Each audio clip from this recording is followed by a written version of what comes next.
Halo semuanya, kembali lagi dengan saya Yusi Alvina Rizky.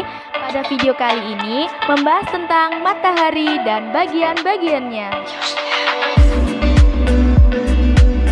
Matahari adalah sumber negeri yang paling besar dan paling penting bagi keberlangsungan makhluk hidup di bumi. Secara fisik, matahari merupakan bintang karena matahari bisa mendapatkan sinar panas dari dirinya sendiri. Selain itu, matahari adalah bintang yang paling dekat dengan bumi, sehingga keberadaannya seolah-olah sangat besar dan sangat dekat dengan bumi dibandingkan bintang-bintang lain yang biasa dapat kita lihat pada malam hari. Matahari memiliki bentuk bola raksasa yang tidak mempunyai permukaan padat karena dibentuk dari medan magnet serta perpaduan berbagai macam gas. Gas yang paling dominan dalam matahari adalah hidrogen. Namun, ada juga beberapa gas lain yang terkandung dalam matahari, seperti nitrogen, oksigen, helium, karbon, neon, besi, dan gas penyusun matahari yang lainnya.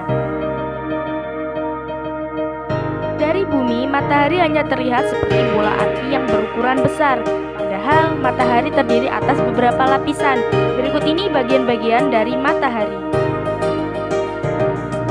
Inti matahari. Bagian paling dalam matahari disebut inti matahari. Inti atau pusat matahari memiliki suhu kurang lebih 15 juta derajat Celcius. Dari sinilah sumber energi matahari yang paling utama disimpan. Selain itu, di dalam inti matahari juga terdapat neutron atau atom bermuatan netral, proton atau atom bermuatan positif, dan elektron bermuatan negatif.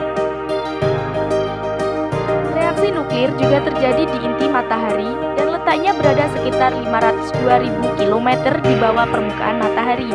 Diameternya sekitar 386.000 km. Bagian ini memiliki gaya gravitasi yang dapat menarik segala materi. Kemudian akan terbentuk suatu tekanan, dan tekanan inilah yang memungkinkan terjadinya reaksi fusi.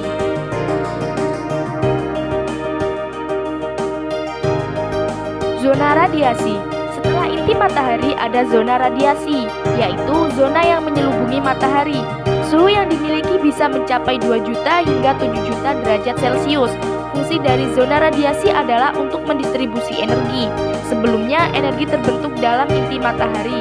Kemudian, energi tersebut akan diedarkan ke seluruh bagian permukaan matahari sambil memanfaatkan proton yang ada dalam zona radiasi. Proton tersebut merupakan radiasi yang menjadi hasil dari reaksi antara hidrogen dan helium.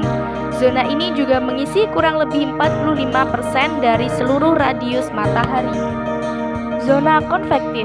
Setelah zona radiasi ada zona konvektif, yaitu lapisan yang mengandung arus konveksi yang digunakan untuk membawa energi ke lapisan atmosfer bumi.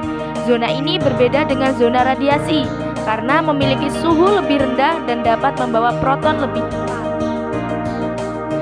Suhu luarnya sekitar 2 juta derajat Celcius dan menempati hingga 30% dari seluruh radius matahari.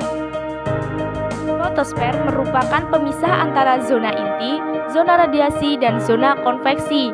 Bagian ini dapat dilihat oleh mata manusia karena sinar dan cahaya matahari yang diterima oleh bumi merupakan radiasi dari lapisan fotosfer.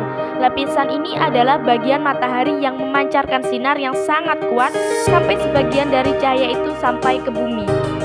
Lapisan fotosfer ini mencapai suhu sekitar 6.000 derajat Celcius dan memiliki ketebalan sekitar 500 km. Kromosfer. Kromosfer adalah lapisan yang terbentuk di bagian atas fotosfer. Suhu lapisan ini mencapai 50.000 derajat Celcius dan terletak di atas lapisan paling dingin di matahari. Radiusnya adalah 2000 km.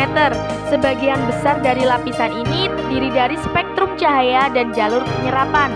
Selama gerhana matahari, lapisan kromosfer akan terlihat oleh manusia, dan ketika gerhana matahari total, kromosfer akan terlihat seperti cahaya kemerahan. Korona. Korona adalah lapisan paling luar dari matahari. Volume korona lebih luas dibandingkan volume matahari jika dihitung dengan perbandingan. Suhu rata-ratanya 1 juta sampai 2 juta Kelvin. Namun, suhunya juga dapat berubah sewaktu-waktu menjadi lebih panas hingga mencapai 8 juta sampai 20 juta Kelvin.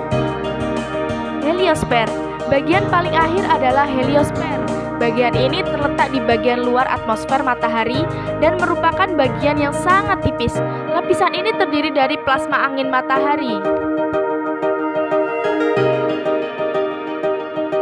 tadi adalah bagian-bagian dari matahari. Selanjutnya, apakah kalian tahu apa itu gerhana matahari? Baiklah, di sini akan dijelaskan apa itu gerhana matahari, bagaimana bisa terjadi gerhana matahari, dan macam-macam gerhana matahari. Gerhana matahari. Gerhana matahari terjadi karena posisi bulan terletak di antara matahari dan bumi. Matahari, bulan, dan bumi berada pada satu garis lurus, sehingga menutup sebagian atau seluruh cahaya matahari yang menyinari bumi. Hal ini mengakibatkan terjadinya gerhana matahari. Walaupun bulan lebih kecil dari matahari, bayangan bulan mampu melindungi cahaya matahari sepenuhnya.